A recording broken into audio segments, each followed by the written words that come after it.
Hello दोस्तों, कैसे हो आप सभी लोग। आज के इस वीडियो में डिस्कस करेंगे क्या ये मार्केट क्रैश था, क्या ये करेक्शंस हैं, अगर करेक्शंस हैं तो कहां तक नीचे जा सकती है मार्केट, या फिर यहीं से वापसी से ऊपर जाएगी।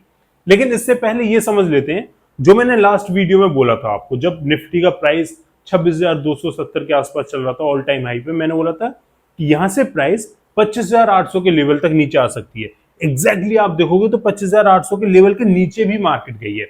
अब यहां से कैसे हमारी ट्रेड प्लान होनी चाहिए नेक्स्ट डे के लिए, प्राइस यहां से भी नीचे जाएगा या फिर यहां से वापसी से ऊपर जाएगा। तो ये सब डिस्कस करते हैं इस वीडियो में। लेकिन सबसे पहले प्राइस की साइकोलॉजी समझ लेते हैं, और आपको बहुत कुछ सीखने को मिलेगा जब आप साइकोलॉजी समझ जाओगे प्राइस सेक्शन की। क्या मेरा रीजन था ये बोलने का कि प्राइस यहां से नीचे जाएगा, मैं बताता हूं। देखो, प्रीवियस वीडियो का आपको लिंक मिल जाएगा, आप देख सकते हो, स्निपेट भी आपको दिख रहे होंगे। यहां मैंने बोला था कि अगर प्राइस इस लेवल के नीचे एक अच्छी बेयरिश कैंडल सेट होती है तो हम एक लॉन्ग शॉर्ट एंट्री प्लान कर सकते हैं। उसके पीछे का रीजन क्या था? सो देखो, ये ना एक स्ट्रॉन्ग बुलिश कैंडल थी। अगर आप ये कैंडल देखोगे, इस कैंडल की जो रेंज थी वो 150 पॉइंट्स की थी ऑलमोस्ट, और उसके बाद नेक्स्ट डे सिर्फ 75 पॉइंट्स की रेंज में प्राइस ट्रेवल करता रहा।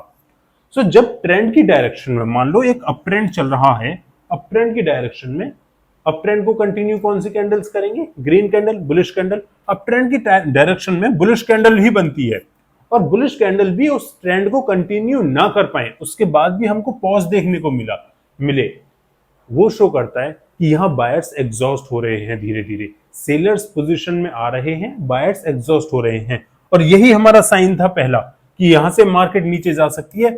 आप वीडियो चेकआउट कर सकते हो, ट्रेड मिस हो गई हो तो कोई प्रॉब्लम नहीं, आगे भी आपको परफेक्ट प्राइस एक्शन की साइकोलॉजी के अकॉर्डिंग ही ट्रेड मिलने वाली है, कोई प्रॉब्लम नहीं है। तो अगर आप देखोगे तो ये ट्रेंड बड़ी बड़ी कैंडल्स बन रही थी और ये भी ट्रेंड को कंटिन्यू नहीं कर पाई अच्छे से, मार्केट उसके बाद भी पॉज ले रही थी, टाइम स्पेंड कर रही थी। इट मींस कि बायर्स धीरे धीरे एग्जॉस्ट हो रहे थे। अब यहां से आगे हमको कैसे ट्रेड प्लान करनी है निफ्टी में, वो डिस्कस करते हैं। अब प्राइस यहां कर रहा है टाइम स्पेंड, यहां से 2 3 4 सिनेरियो हो सकते हैं, सभी डिस्कस करते हैं। ये एक डाउन साइड एक रैली है। अब ये रैली भी एक स्ट्रॉन्ग रैली कब कहलाएगी?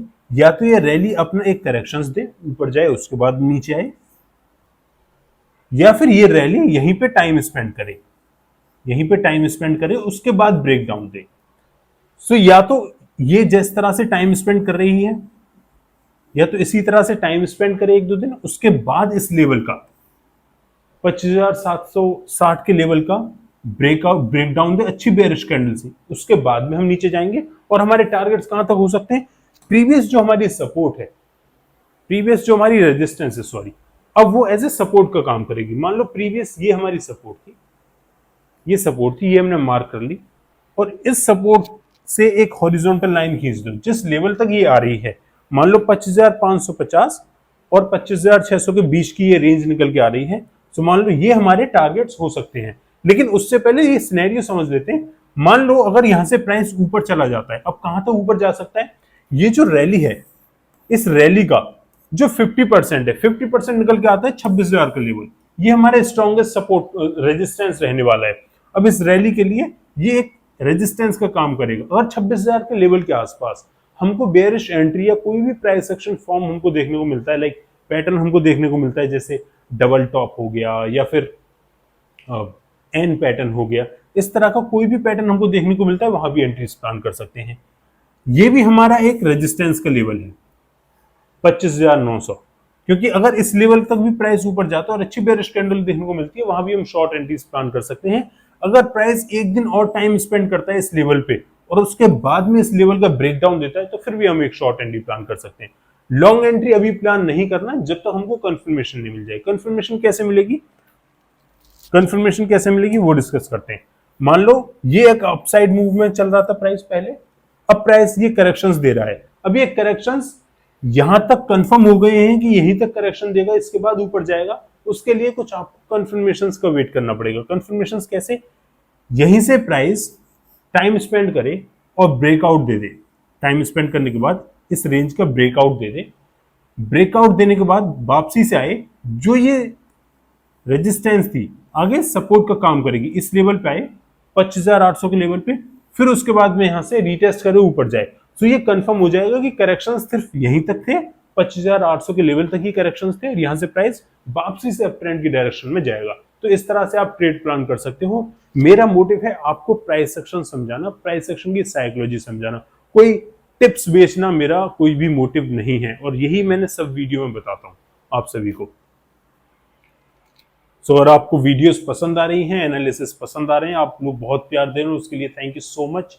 Please subscribe to our channel, और कोई भी किसी भी टॉपिक पर आपको वीडियो चाहिए तो कमेंट्स में आप जरूर लिख सकते हैं। अब डिस्कस करते हैं बैंक निफ्टी। बैंक निफ्टी में मैंने तभी बोला था जब इस लेवल का ब्रेकआउट दिया था, ऑल टाइम हाई यानी 53,000 के इस लेवल का ब्रेकआउट दिया था, तो मैंने तभी बोला था कि ये एक स्ट्रॉन्ग ब्रेकआउट नहीं है।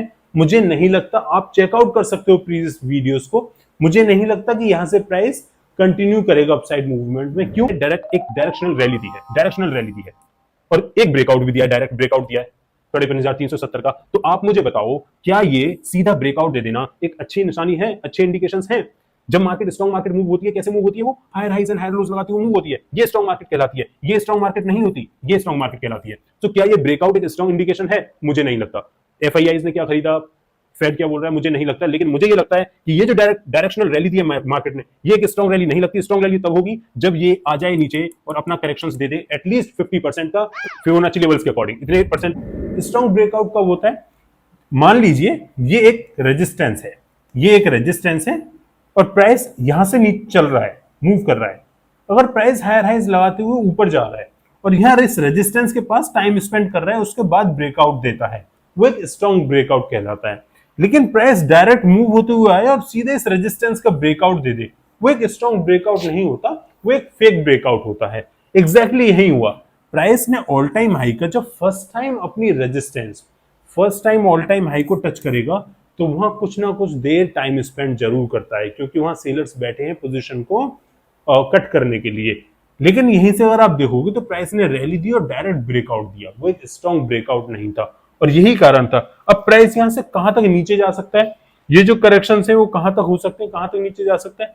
और यहां पर एक बेरिश इंगल्फिंग कैंडल बनाई थी, राइट? बेरिश इंगल्फिंग कैंडल के बाद में प्राइस नीचे आया। किस लेवल तक नीचे जा सकता है वो हम शॉर्टर टाइम फ्रेम पे डिसाइड करते हैं, और कैसे हमको ट्रेड प्लान करनी है नेक्स्ट डे के लिए वो भी डिस्कस करते हैं। अगर बैंक निफ्टी में आपने मेरे प्रीवियस एनालिसिस देखे होंगे तो मैंने बताया था कि प्राइस एक टॉप बना रहा है, एक टॉप टू, ये टॉप वन और एक टॉप टू। अगर ये नेकलाइन का अगर ब्रेकडाउन देता है अच्छी बेरिश कैंडल से, तो हम एक ट्रेड प्लान कर सकते हैं। ये मेरे एनालिसिस थे, एग्जैक्ट आप देख सकते हो, वीडियो को चल रही है। अब कैसे ट्रेड प्लान करनी है हमको आगे के लिए? सिंपल है, कोई इसमें सिर्फ प्राइस सेक्शन की साइकोलॉजी को समझना है। प्राइस ने इस नेकलाइन का ब्रेकडाउन दिया, अब जब भी प्राइस ने डायरेक्ट रैली दी, ब्रेकडाउन दिया, प्राइस ऊपर जरूर जाएगा। प्रीवियस जो ये सपोर्ट थी आगे रेजिस्टेंस का काम करेगी, यहां रेजिस्टेंस का काम करेगी। प्राइस ऊपर जाएगा और इस लेवल को रीटेस्ट करता है। मैं नहीं बोल रहा कि एक दिन में ही दिख जाएगा, 1 से 2 दिन में, मंडे तक अगर ऊपर जाता है इस लेवल के आसपास, 53,800 के आसपास रीटेस्ट करता है, अच्छी बेरिश कैंडल देखने को मिलती है, हम एक शॉर्ट एंट्री प्लान कर सकते हैं यहां पर।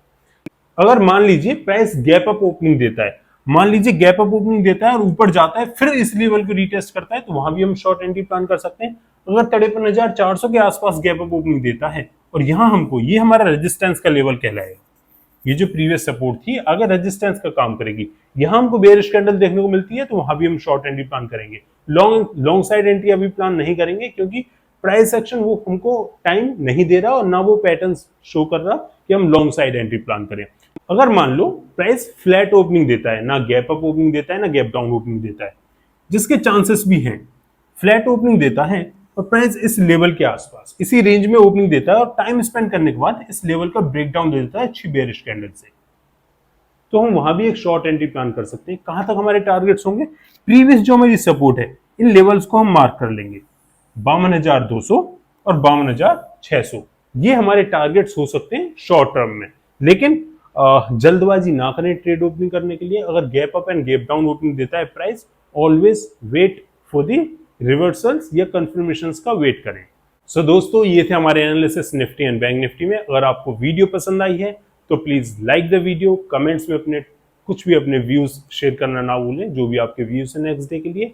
अगर किसी भी टॉपिक पे वीडियो चाहिए उस टॉपिक का भी नाम छोड़ सकते हैं, and subscribe to our YouTube channel. जब तक के लिए thank you so much for watching, have a good day, जय हिंद।